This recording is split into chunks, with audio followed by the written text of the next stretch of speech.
జగన్మోహన్ రెడ్డి గారు ఉన్నప్పుడు రాష్ట్రాన్ని అల్లకొల్లోలం చేసేసారు, అప్పుల పాలు చేశారు అంటున్నారు. నిజమేనా అదంతా? అదేగా వాళ్ళ మీడియా ఉంది, ఎల్లో మీడియా ఉండదు, ఈనాడు జ్యోతి వాళ్ళంతా వాళ్ళు ఇష్టం వచ్చి టామ్ చేసి జనాన్ని నమ్మించారు. మరి ప్రజలకి ఇప్పుడు అర్థమవుతుందా? వాళ్ళు నమ్మి ఓట్లు వేసారు, మరి ప్రజలకి ఇప్పుడు అర్థమవుతుంది అంటారు? ఇప్పుడే అర్థమైంది, 2-3 ఏళ్ళు పోతే కానీ అర్థం కాదు. 2-3 ఏళ్ళు పోతే కానీ అర్థం కాదు. ఓకే, ఓవరాల్గా మరి ఇప్పుడు వీళ్ళు వచ్చిన తర్వాత మాట్లాడి చర్చలు జరుగుతున్నాయి. ఇస్తే డెవలప్ చేస్తారు, అమరావతి డెవలప్ చేస్తాడు. అమరావతి మీద ఆయన ప్రేమ అంతా, చంద్రబాబు నాయుడు గారి ప్రేమ అంతా అమరావతి మీద ఉంది, అది చేస్తారు. వాళ్ళు అప్పిస్తే ఇచ్చిన వరకు చేస్తారు. ఎంతవరకు డెవలప్ అయితే రేపు మళ్ళీ వర్షాకాలం అయితే నీళ్ళు నిలబడతాయి. వర్షాకాలం అయితే నీళ్ళు నిలబడతాయి. ఎంత ఆడ శివరామకృష్ణ కమిటీ, శివకృష్ణ కమిటీ ఆడ వద్దన్న ఆనే పెట్టాడు.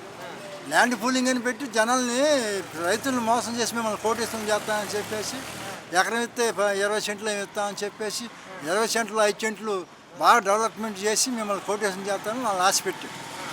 వాళ్ళందరూ ఇచ్చారు పాపం. ఇచ్చినాకేముంది వాళ్ళకి, ఇక్కడ స్థలాలు కూడా ఇంతవరకు వాళ్ళకి కేటాయించలే ఫలానా చోటని. వాళ్ళకి ఎకరానికి 50,000 ఏటా గవర్నమెంట్ కౌలు ఇవ్వాల్సి వస్తూనే ఉంది ఎకరానికి. మళ్ళీ వాళ్ళ రాజకీయ నాయకులే తెలుగుదేశంలో అప్పుడు 2014లో గవర్నమెంట్ వాళ్ళదే కదా, ఇవన్నీ గ్రామ పంటల భూమి అని, అసైన్డ్ భూమి అని ఇవన్నీ చెప్పేసి వాళ్ళు తీసేసుకొని ఎకరం అరెకరం ఉన్న వాళ్ళందరూ కదా వాళ్ళు సాగు కొనుక్కొని మీరు